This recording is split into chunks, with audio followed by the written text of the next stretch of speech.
साहेब की जय। सतगुरु इंद्रमणि साहेब की जय। सभी साथ संगत को हाथ जोड़कर सत साहेब।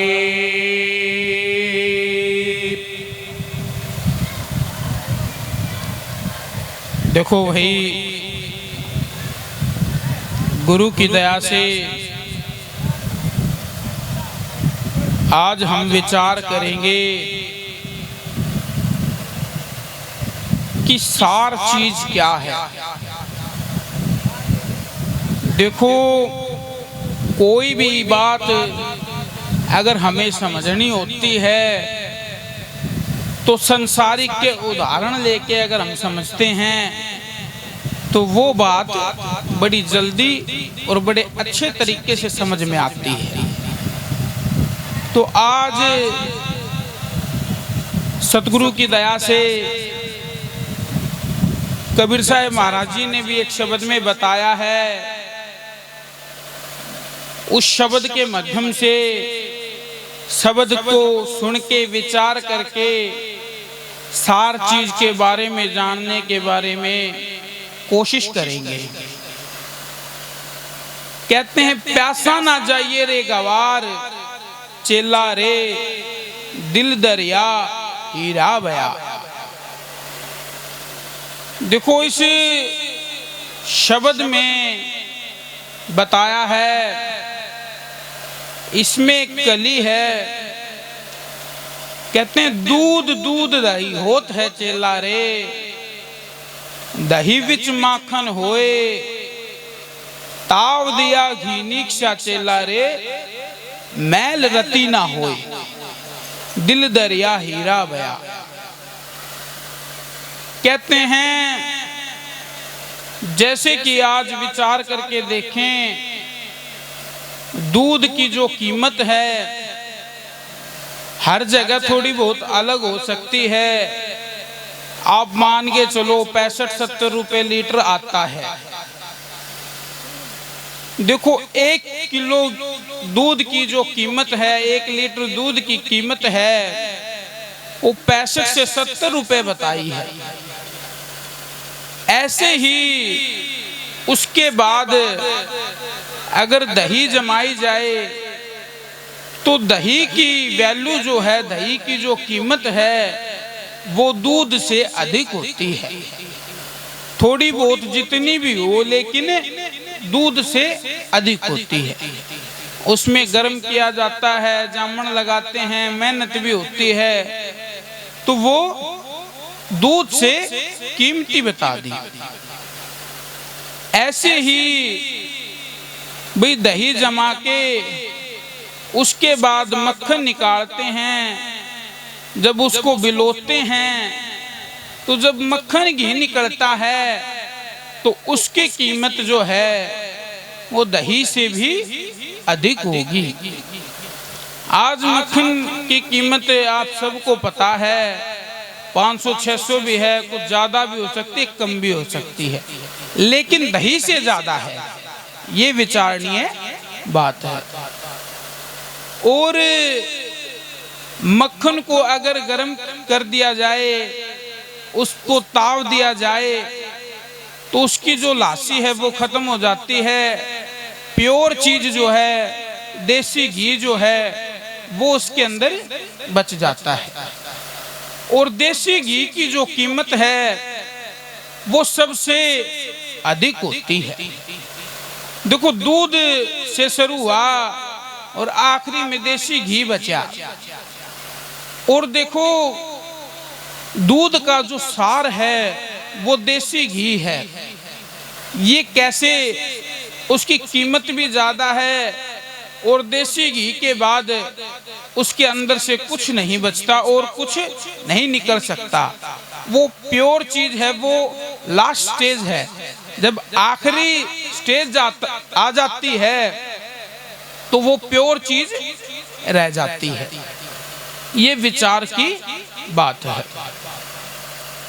ऐसे ही साहिब की दया से इस शब्द में एक दूसरी कली है, उसमें बताया है, ईख ईख गुड़ होत है चेला रे, गुड़ ते बना दी खांड, खांड गाल मिश्री करी, दूजे मैल ना होई, चेला रे दिल दरिया हीरा बया।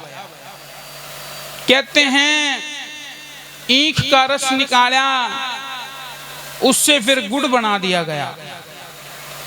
गुड़ की जो कीमत है वो गन्ने से, ईख से अधिक है। ऐसे ही जो गुड़ है उसको गाड़ के मिश्री बना, खांड बना दी, खांड की कीमत गुड़ से अधिक है।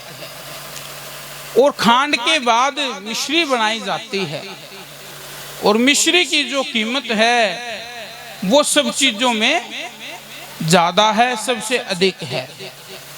तो देखो सार चीज की कीमत हमेशा अधिक ही होती है, ये विचार की बात है।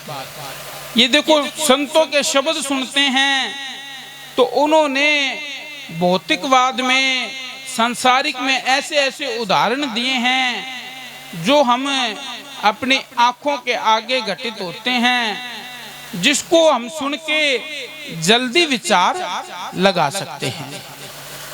ऐसे ही अब विचार की बात है कि देखो ये तो भौतिकवाद है, अध्यात्म के अंदर साहिब ने सार चीज क्या बताई है। क्योंकि वो अध्यात्म के अंदर सार चीज जब समझेंगे, उसको जानेंगे, तभी इस मनुष्य चोले का भी, ये जो मनुष्य चोला है ये कामयाब होगा। तभी मनुष्य चोला जो मिला है उसका मकसद हमारा पूरा हो सकता है। कहते हैं जैसे कि इसी शब्द के अंदर बताई है, छाप में कबीर साहिब ने बताया है कि हैं कबीरा धर्मी दास न चेला रे, गुरु कहे मैं चाल, गुरु शब्द निसार है चेला रे, सत भज उतरो पार, दिल दरिया हीरा भया। देखो इसमें बताया है जो गुरु शब्द है, जो गुरु शब्द ने सत का मार्ग बताया है, सत बताया है, वो सार है। उस सार को भजने से, उसको मानने से इस इंसान चोला जो मिला है उसका जो वैल्यू बढ़ा सकते हैं, उसकी कीमत हम बढ़ा सकते हैं। तो ये विचार की बात है।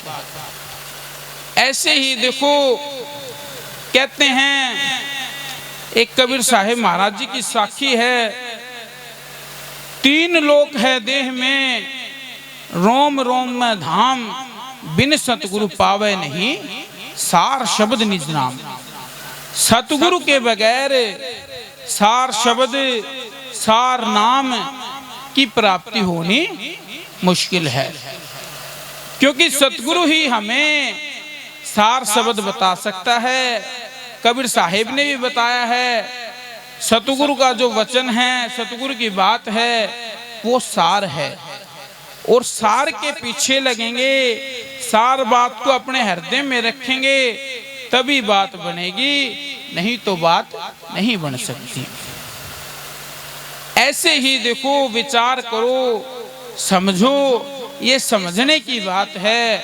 समझेंगे तभी बात बनेगी। देखो हम ये जो शरीर मिला है, इंसान चोला जो मिला है, इस शरीर के लिए हम बहुत कुछ करते हैं। इसको जो भी जरूरत होती है उसको हम पूर्ति इसकी करते रहते हैं। शरीर के बारे में हम बहुत ज्यादा सोचते हैं, लेकिन जो ये जो जीव है इसके बारे में हम कभी नहीं सोचते। जब हम इस जीव के बारे में सोचेंगे, जीव की खुराक के बारे में सोचेंगे, तब ही बात बनेगी, नहीं तो बात नहीं बन सकती। कहते हैं ये जो शरीर है ये जड़ है, ये जड़ के समान है, और जो ये जीव है ये आत्मा है, ये चेतन है। देखो, इस जीव के बगैर ये शरीर जड़ है। जैसे आज हम विचार करके देखें संसार में कि जब किसी की मृत्यु हो जाती है, जब किसी का कहते हैं कि आत्मा निकल गई, जीव निकल गया, सत निकल गया, तो ये जो शरीर आज दिख रहा है, बोल रहा है, ये जड़ के समान हो जाएगा, मिट्टी के समान हो जाएगा। जैसे कि किसी की मृत्यु होती है तो किसी का अंतिम संस्कार से पहले कोई पूछता है, उसको घर ले आए, कहाँ ले आए, तो कहते हैं कि अभी डेड बॉडी वहाँ है, या अभी डेड बॉडी बोलते हैं, नाम भी लेना बंद कर देते हैं, क्योंकि जो बोलता है वो चला गया, वो बोलता है, उसकी कीमत है, जिसकी कीमत है उसके बारे में हमने कभी विचार नहीं किया। क्योंकि महाराज जी ने भी एक शब्द में बताया है, जिस कारण तन सुख हो गया, माल मुल्क तमाम, सो जीव यहाँ रहने नहीं पाया, फिर ये सब किस काम भी? ये जो सब कुछ जोड़ा है, सब कुछ बनाया है, फिर जीव ही नहीं रहता, फिर ये किसके काम?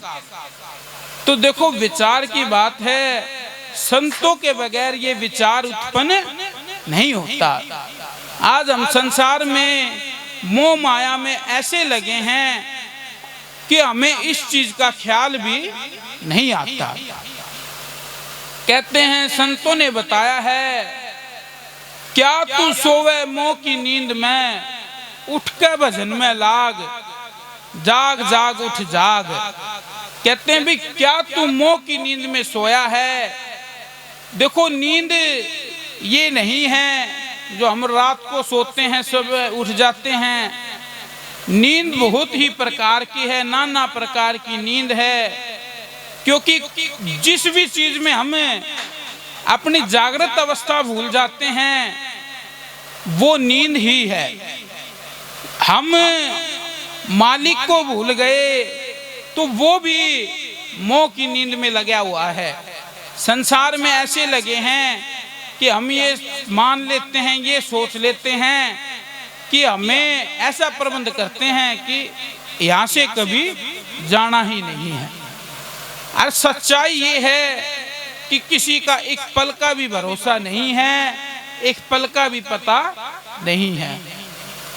देखो, जो जरूरतें हैं वो करनी चाहिए, जो जिम्मेवारियां हैं वो निभानी चाहिए, लेकिन मनुष्य चोला मिला है, इसके साथ साथ हमें एक जिम्मेवारी और भी मिली है।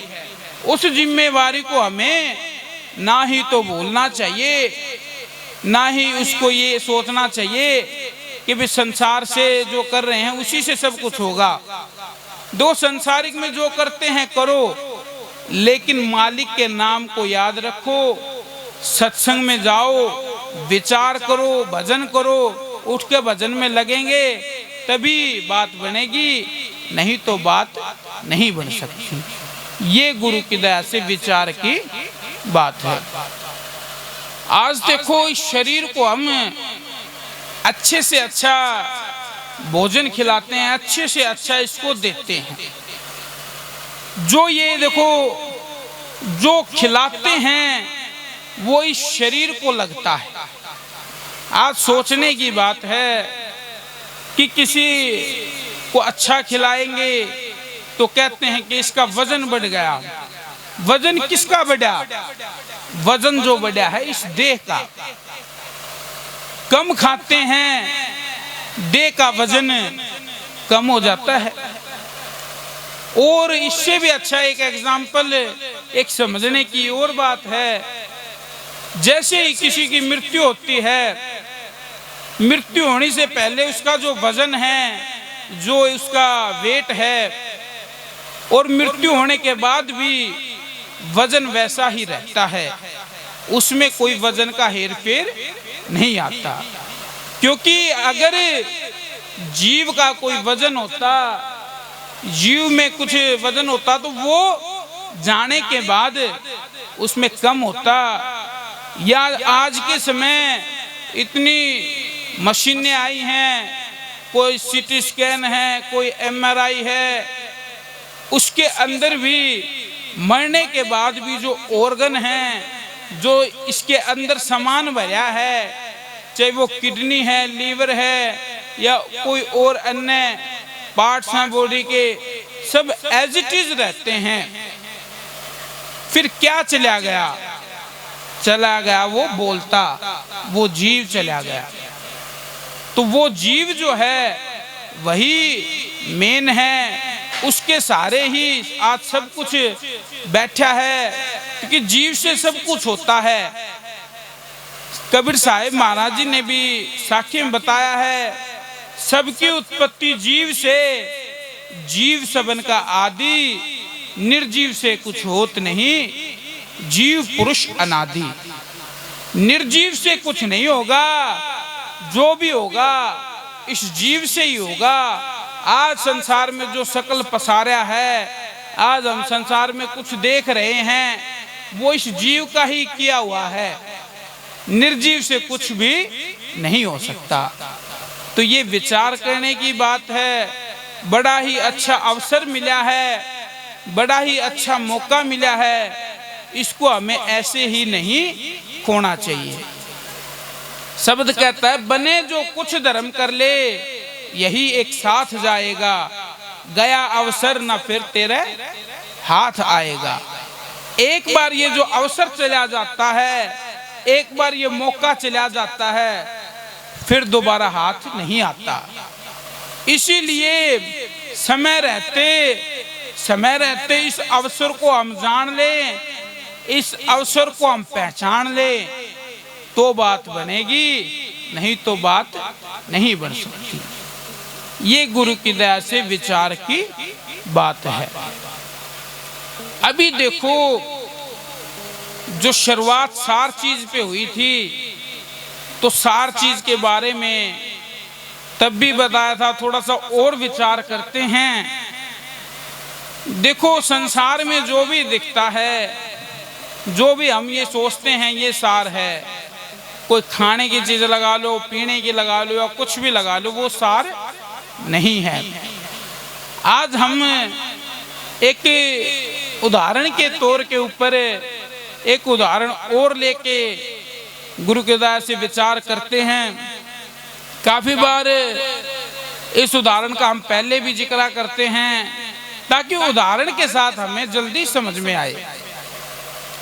जैसे कि किसी की भी कोई भी फेवरेट चीज हो, कोई भी चीज अच्छी उसको लगती हो, तो उसको वो अगर चीज मिल जाती है खाने को, आप एग्जाम्पल के तौर पर, उदाहरण के तौर के ऊपर आप ये समझो, किसी को एक रसगुल्ला बहुत पसंद है, और उसको वो रसगुल्ला अगर खाता है तो उसको आनंद की प्राप्ति हुई, कहता है कि मजा आ गया।